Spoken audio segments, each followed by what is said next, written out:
A lot of game companies are trying to sink their teeth into the extraction shooter genre, and a lot of them can't seem to get it right, and there's a good reason for that. The extraction genre isn't meant to be something that you can just make and ship out.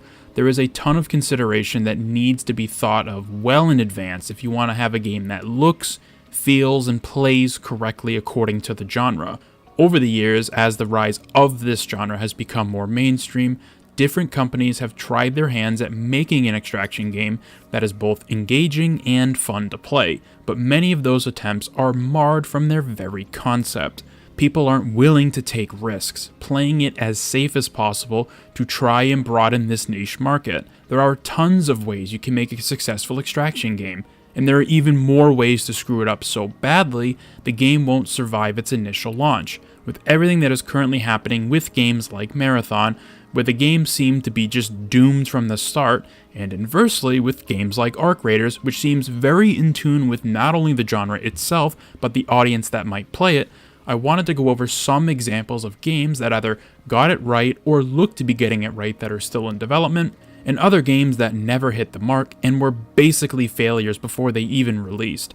I'm all for more companies trying to make more games in this genre, but there's only one way to make these games: the right way. The extraction genre is one of the hardest genres to get right because it goes almost entirely against the philosophies and desires of AAA modern gaming. But if you are, as a developer, even miss a single one of these unwritten rules, your game is simply just gonna struggle. The first and arguably most important aspect about extraction games is that there needs to be a tangible level of risk and reward. The gear and equipment you can use and acquire needs to be lost upon death, and the sting of having to gear up again and again with more stuff from your stash must be felt.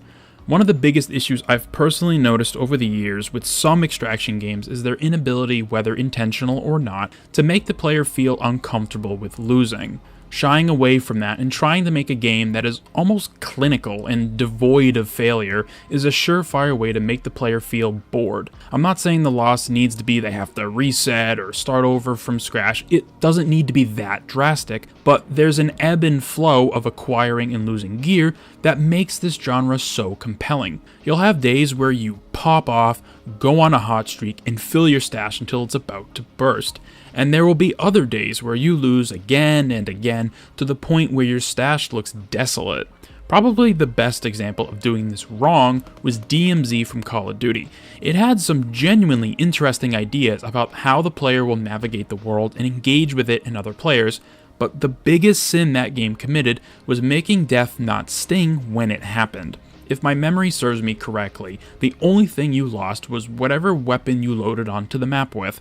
Considering most the other parts of your loadout were acquired while on the map, it meant that dying was more of an inconvenience that you didn't need to learn from. There was no internal reflection about how you could have played that better, or how the timing of the sequences or events was unfortunate, or maybe if you just got unlucky. No, you lose a gun or two and you just load back in. The loss was much more equivalent to a battle royale game and not an extraction one, where you just dust yourself off and queue back in. Extraction games, and especially extraction shooters, need a sense of genuine, tangible loss that hurts whenever it happens. Whether it's because of the gear itself, or maybe you're about to finish a mission or a quest for a bunch of rewards, and now you need to start over. If losing doesn't hurt, your game is destined for failure.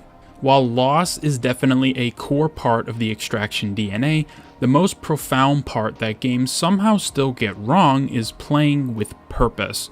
What are you doing when you are in the game? Are you just running around an open, vacant world, or do you have goals you were trying to achieve? From what I've personally seen with Marathon, because I didn't get a chance to play it, strictly speaking about the game and none of the other controversy surrounding it, the game's world just feels empty. It doesn't tell a story or provide any feedback when you engage with it.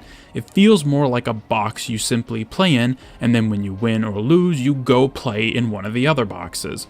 Also, side note, only having 3 maps at launch with a mystical 4th one coming and a ranked mode post-launch is just really bad.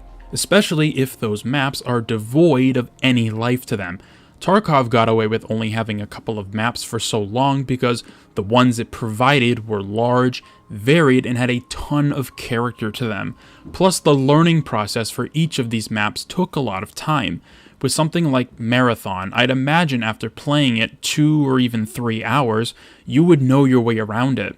There needs to be something for the player to do, work towards, or complete. Otherwise, their time spent in that world is utterly pointless. These games can already be frustrating enough when you lose your gear.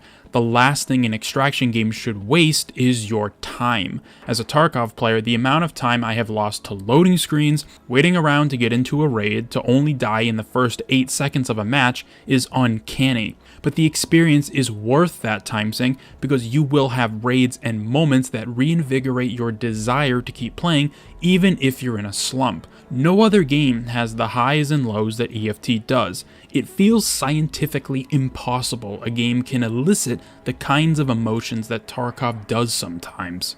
The most important part of this genre that developers need to simply understand and accept is that the extraction genre is not a casual one. There is no getting around that. People that play these kinds of games are looking for a challenge. They want it to be difficult, they want to figure things out, and they want to feel the satisfaction of overcoming obstacles and getting that rush of conquering the game and its world. Going out of your way to foster a game world that doesn't just lean into the difficulty and trying to make this genre easier for people to cast a wider net is going to leave you empty-handed. At that point, you might as well just play a battle royale because you'll have a much more enjoyable experience with that gameplay loop. And the newest extraction game on the block, Arc Raiders, seems to completely understand that sentiment. I really want to play the game and see what it's about. All I've been doing is watching footage to try and understand what has people talking about the game in such a positive light. And from what I've gathered as an outsider looking in, it's a simpler but refined experience that still has layers and gameplay moments that cannot be fabricated. It's easier to jump into without sacrificing the challenge it provides, and understanding what is being asked of you doesn't take a fan-made Wikipedia open on your second monitor. And the best part? It works. Like really well, in fact. The addition and embracement of VoIP allows people to create their own stories, moments, and share them with their friends, or potentially create new friends in the moment by talking to them whilst in-game. It has a style, personality, and isn't afraid to take risks with the user experience and have you lose. The universe is interesting and beautiful and already seems so refined. It's only going to get better with time, and hopefully I can try it at some point because I really want to, but for now, as an outsider looking in, this game understands what makes this genre fun. I also appreciate the fact that it's third person. A lot of people don't like that, and it's a subjective thing, but as a third-person PUBG enjoyer, I don't mind it at all. Either way, Arc Raiders looks to be a phenomenal entry into this genre, and from what I've seen, that alone is already promising enough for me. The extraction genre is a tough nut to crack. Like any good video game, it needs to understand the genre it's trying to be, while also iterating on the formula to provide something, anything that is either a fresh or new take on something that is already established. And while the extraction genre is something that is fairly new to the world in the format we currently experience it, talented people are still finding ways to make extraction games feel like a breath of fresh air. Unfortunately, the same can be said in the opposite direction. Ideas being cobbled together without any real rhyme or reason with the intention of using said game as an on-ramp for future macro transactions down the line. And it's trash like this that is so insufferable to watch crash and burn. I understand ground floor employees have no say in the matter, and I feel for them so much. But to any executives or suits trying to capitalize on this relatively new genre, do yourself a favor and go waste money somewhere else. This genre isn't something you can just put together and call it a day. There's an insane amount that goes behind a successful extraction game, and again, while some new titles understand and respect this notion, others don't. Maybe one day we will be able to have multiple games in this genre that rival how legendary EFT is despite all that is wrong with it, and can provide an experience that is easy to get into, tough to master, engaging, fulfilling, and satisfying. Thank you very much for taking the time out of your day to watch this video. Let me know down in the comment section below your thoughts about the extraction genre, what you want from a game in this genre, and be sure to subscribe for more videos about the rise, success, and fall of a variety of games in a genre that shouldn't be touched by poorly ran and greedy AAA companies. I hope to see you in future ones.